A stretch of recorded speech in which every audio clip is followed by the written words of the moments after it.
muito boa noite, seja bem-vindo a mais um programa Juridicamente Falando. Recordo que todas as terças-feiras temos aqui em estúdio no Correio da Manhã Canadá TV José Bento Rodrigues, que nos traz assuntos legais atuais do seu interesse. Nós vamos sempre tentar simplificar tudo para você aí em casa perceber. Seja muito bem-vindo, José, mais uma vez aqui aos nossos estúdios. Boa noite, Mariana. É um prazer estar aqui na sua companhia e dos nossos telespectadores que nos seguem lá em casa. É verdade, o direito não deve ser uma coisa complicada, porque no fundo, aliás, uma das coisas que me apaixona no direito é que são as regras do jogo. O jogo é a nossa vida em sociedade e o direito delimita aquilo que podemos ou não podemos fazer. E, portanto, eu noto com os meus clientes que essas regras são sempre intuitivas para as pessoas. As pessoas sabem, podem não saber bem a lei, mas sabem que isto não está certo ou que aquilo não está certo. E o que tentamos aqui fazer é descodificar aquela linguagem legal que às vezes parece complexa e confirmar muitas vezes as ideias que as pessoas têm sobre o que é legal e o que é que não é. E como o José diz, muitas vezes cada caso é um caso, portanto é verdade. Temos que andar aqui com as pecinhas. Nós hoje trazemos um tema mais ou menos em consequência ao tema da semana anterior, que foi abuso doméstico. Hoje vamos falar sobre divisão de bens no caso de um divórcio, não é assim, José? É verdade, é um tema muito importante porque no fundo estamos a falar da segurança financeira das pessoas e eu digo sempre aos meus clientes, quando estamos a falar da divisão de bens e do processo de divórcio geral, eu estou menos preocupado com o que a pessoa vai ter hoje, estou mais preocupado com o que a pessoa vai ter daqui a 20 ou 30 anos. Porque muitas vezes hoje somos novos e ainda temos capacidade de trabalhar, mas será que quando a pessoa chega à terceira idade, será que vai estar protegida financeiramente? Será que tem as coisas será que podemos fazer as coisas de uma maneira hoje que vão garantir que a pessoa tenha um ninho mais tarde? E eu vejo isso como o meu trabalho, ajudar as pessoas a planear não só para o presente, mas também para o futuro. Muito bem, José. Então vamos começar aqui de um início, que é a divisão de bens quando há um divórcio. É verdade, portanto, a divisão de bens é uma das peças para garantir a segurança financeira das pessoas. Para mim, há dois pilares principais. Há a divisão de bens e há a pensão de alimentos quando se aplica. Okay? E, portanto, hoje vamos dedicar o programa a um desses pilares, que é a divisão de bens. No nosso próximo programa vamos falar da pensão de alimentos, que é o outro pilar da segurança financeira das pessoas. Quanto à divisão de bens, a primeira questão que se põe é se as pessoas têm um contrato pré-nupcial ou não. Em Portugal, como sabe, a pessoa pode casar em regime de divisão de bens, comunhão de adquiridos. Aqui no Canadá, a pessoa, quando casa, automaticamente entra num regime de comunhão de adquiridos, que é o que se chama em Portugal, que é o seguinte: nós não temos que dividir aquilo que trouxemos para o casamento, mas temos que dividir tudo o que adquirimos enquanto casados. E isso aplica-se a toda a propriedade que a pessoa tem. Mas neste país, a pessoa tem a possibilidade de fazer um contrato antes do casamento, para dizer que não vai ter direito a isto ou não vai ter direito àquilo, que querem fazer um contrato de separação de bens. E esse contrato tem poder jurídico e depois pode ser usado quando se chegar à separação. A maior parte das pessoas, especialmente na nossa comunidade, não faz contratos de casamento. O que as pessoas casam é, normalmente, não fazem o contrato e depois, quando chegam à altura de se separar, estamos então a lidar com uma situação onde se casaram no regime de comunhão de adquiridos. Portanto, esse é o primeiro ponto. Casaram-se e estão em comunhão de adquiridos ou têm um contrato. A segunda questão é, ligada à primeira, é se não se casaram, já estão a viver há quanto tempo, se estão em união de facto ou não. Porque quando a pessoa não se casa, não tem direito à divisão de bens. Muita gente pensa que quando se juntam com outra pessoa vão ter direito a alguma coisa, mas no que respeita à divisão de bens, não têm direito a nada. Claro que há sempre exceções na lei, como em tudo. E uma dessas exceções é quando a pessoa contribui para um bem do outro. Um exemplo concreto disto, Mariana, é se eu e a Mariana nos juntamos, a Mariana traz uma casa em seu nome para a nossa relação, mas eu é que pago a hipoteca da casa. E imagino que estamos juntos 20 anos, quando chegar à altura de separação, é injusto eu não receber nada de um bem que eu contribuí durante 20 anos. E por isso, nesses casos, a lei tem mecanismos para me compensar por essa contribuição que eu fiz para a casa da Mariana, que embora não estando em meu nome, eu é que, no fundo, paguei por ela. Mas, sem contar com esses tipos de casos onde a pessoa tem uma contribuição direta para um bem, a pessoa que não está casada não tem direito à divisão de bens. Está arrumado, já falámos de quem não está casado. De quem está casado, já falamos de quem tem contrato ou não tem contrato. Quem não tem contrato e está em comunhão de adquiridos, tem direito a metade de todos os bens adquiridos durante o casamento. O que muita gente esquece é que a pensão do sindicato, ou da união, como se tratam aqui as pessoas na nossa comunidade, tem direito a metade dessa pensão. E vamos falar um bocadinho sobre essa pensão, porque é um ponto importante, e é importante porque acaba por ser o bem, ou um dos bens mais valiosos que a família tem quando se separam. Primeiro ponto em relação a essa pensão. A pessoa tem direito aos créditos acumulados durante a pensão, isto é, ao dinheiro acumulado durante a pensão, só durante os anos em que esteve casado.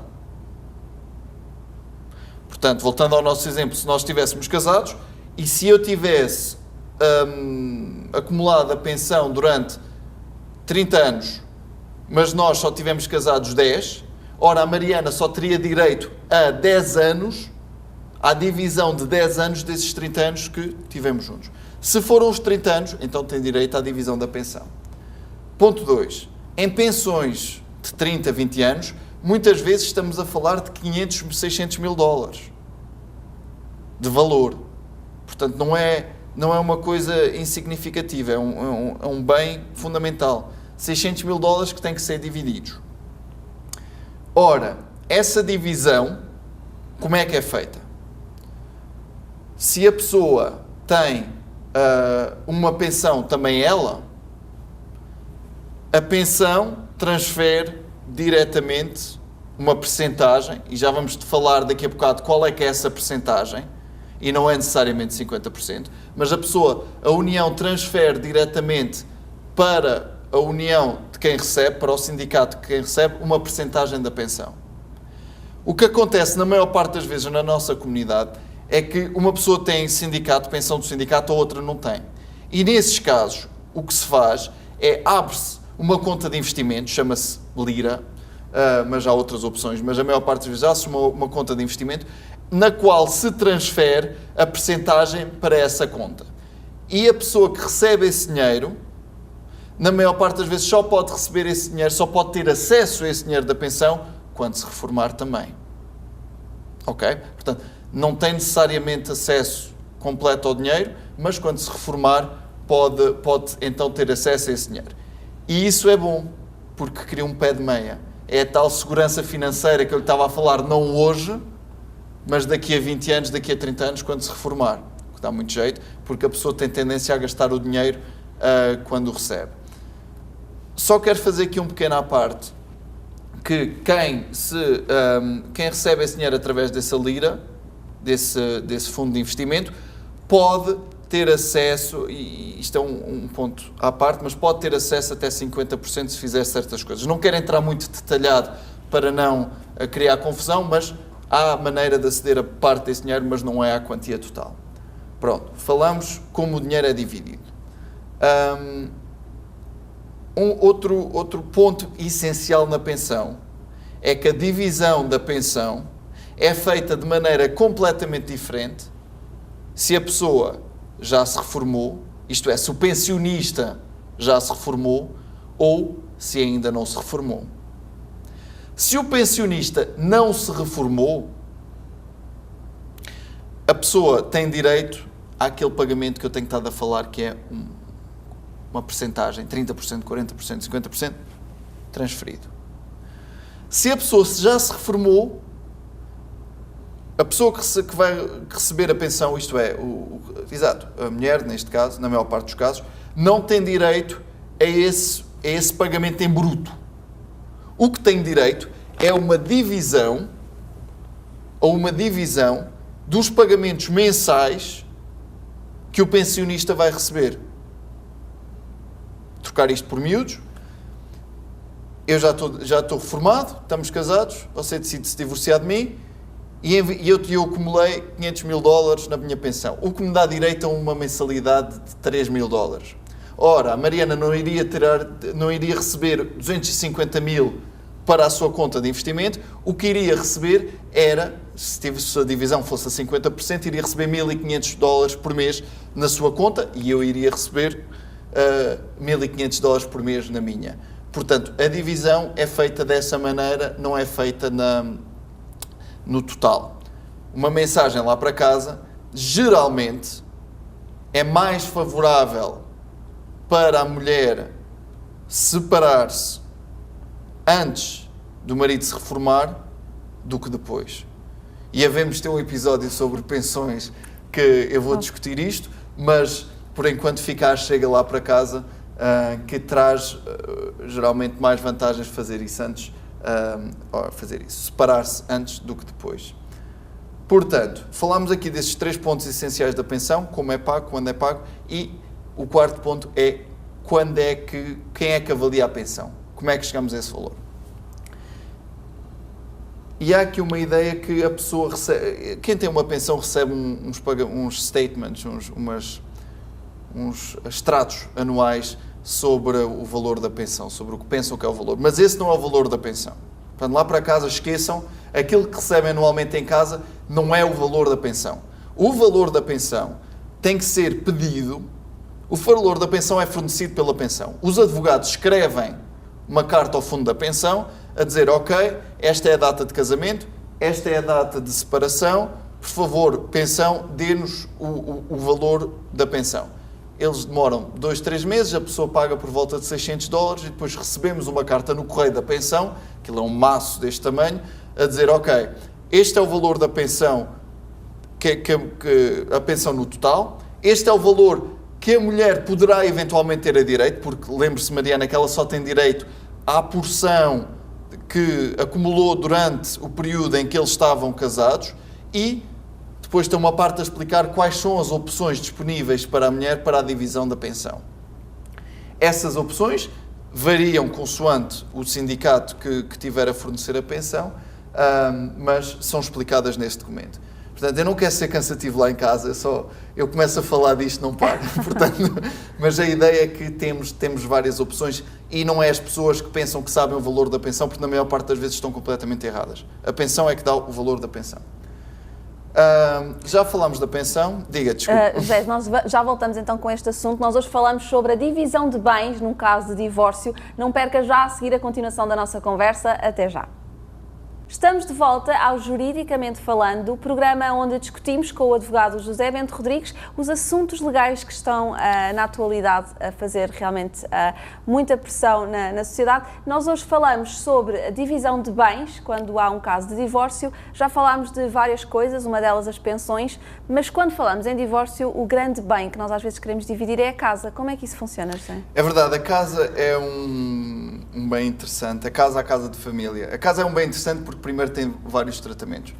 A ideia principal e a métrica principal em qualquer bem é que tem que ser dividido 50-50.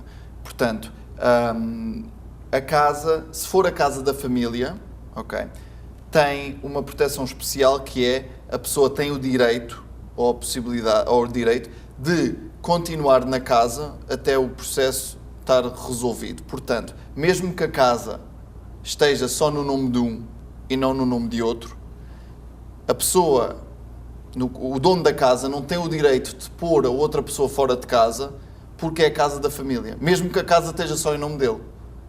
Se o marido é o dono da casa sozinho, separam-se, o marido chama a polícia porque a casa não está em nome dele, fora daqui. Não pode fazer isso se for a casa da família. Ok?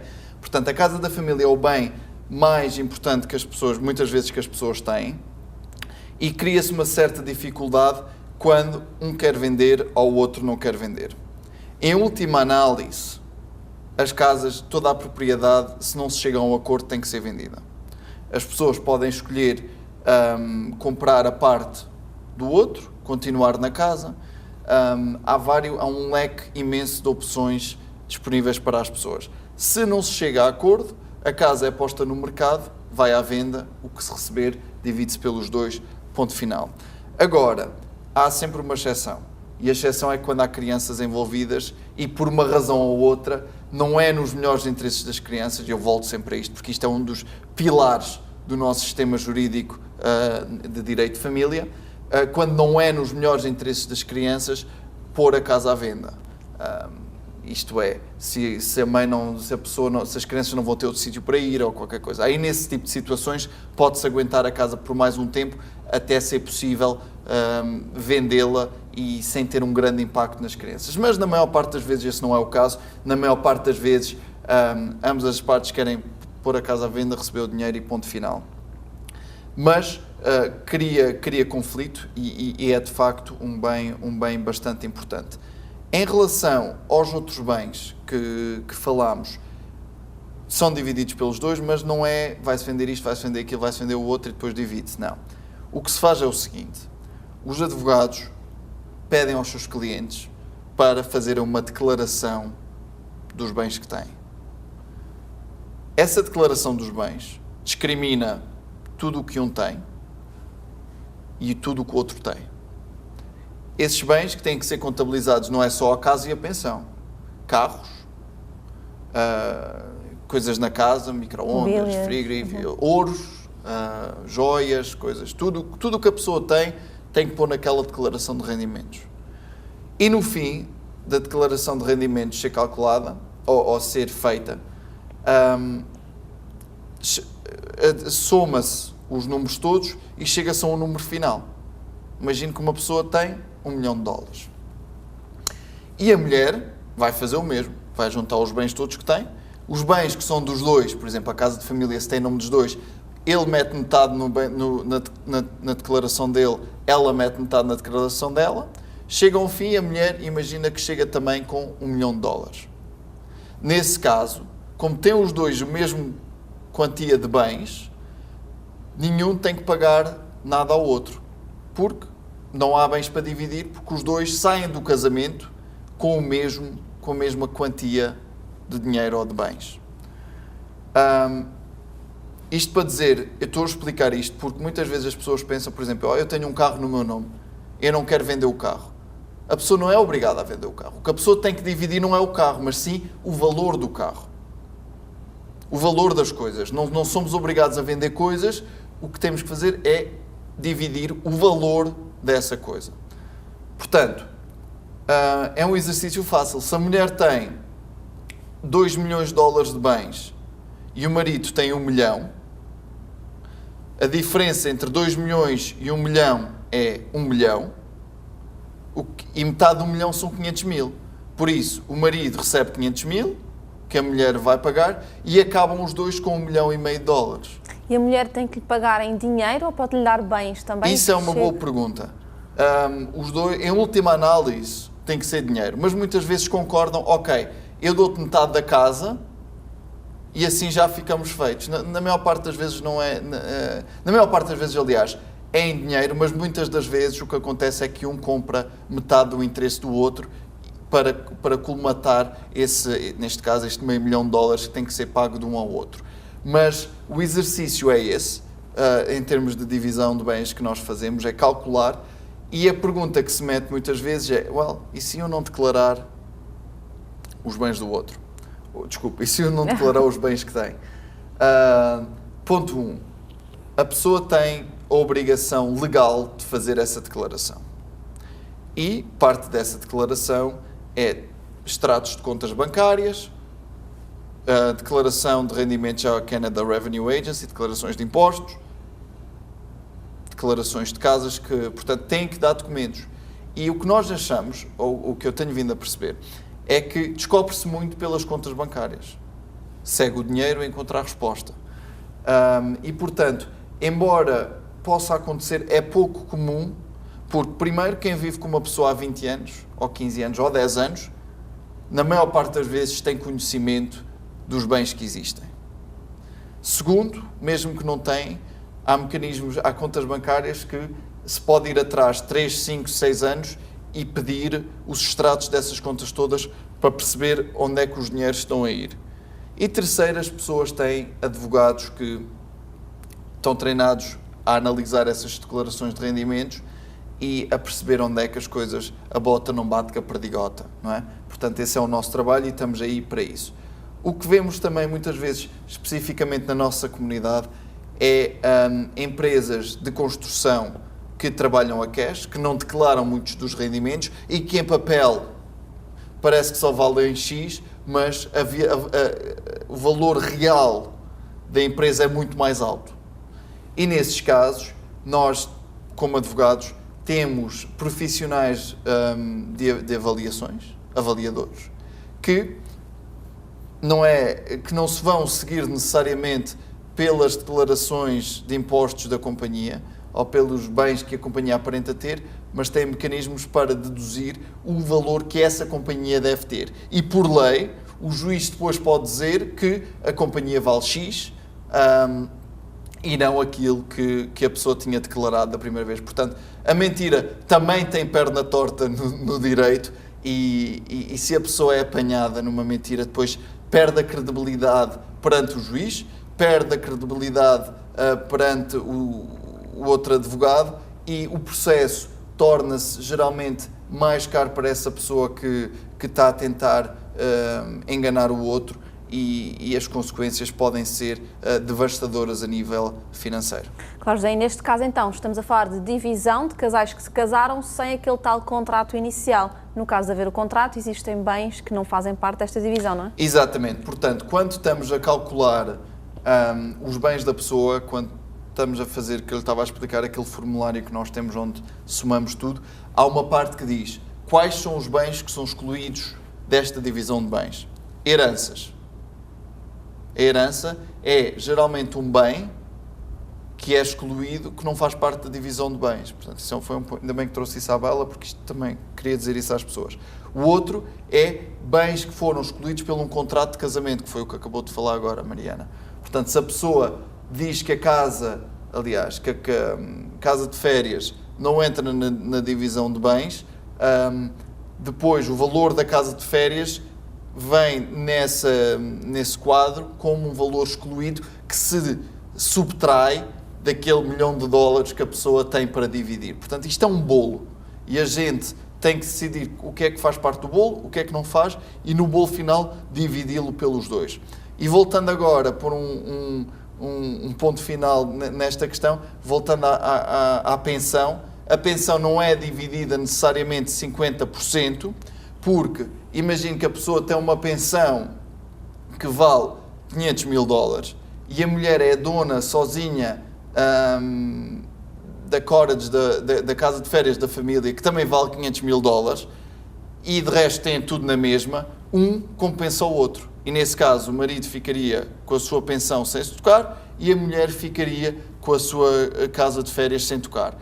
Se a divisão for 40%, se a divisão for exigir que o marido pague $100 mil, então se calhar, e se eles acordarem, então se calhar o marido transfere uma percentagem da pensão, 100 mil dos 500 mil que tem, para a conta da mulher, para compensar essa diferença que está a falhar da divisão de bens. Portanto, há toda uma análise que tem que ser feita, há toda uma análise que o objetivo é que saiam as partes do casamento com os mesmos bens, porque parte-se do princípio que ambos contribuíram, e não me venham com essa conversa que só um é que foi trabalhar e por isso o outro não contribuiu, porque isso não está certo, porque em muitos casos a pessoa contribui bastante em casa, a tomar conta de filhos, a fazer com que o marido possa ir para o trabalho e ganhar o dinheiro para comprar os bens. Portanto, os pontos têm que ser postos nos is e o direito, a meu ver, aqui na nossa província faz mesmo isso. Muito bem, José, obrigada. Discutimos hoje mais um assunto legal aqui pertinente no Ontário e no país inteiro. Queríamos recordar que todas as semanas vamos trazer assuntos diferentes. Hoje chegámos ao fim de mais um programa. Voltamos na próxima terça-feira com o Juridicamente Falando. Obrigada, José. Obrigado eu e boa noite a todos. Boa noite, até para a semana.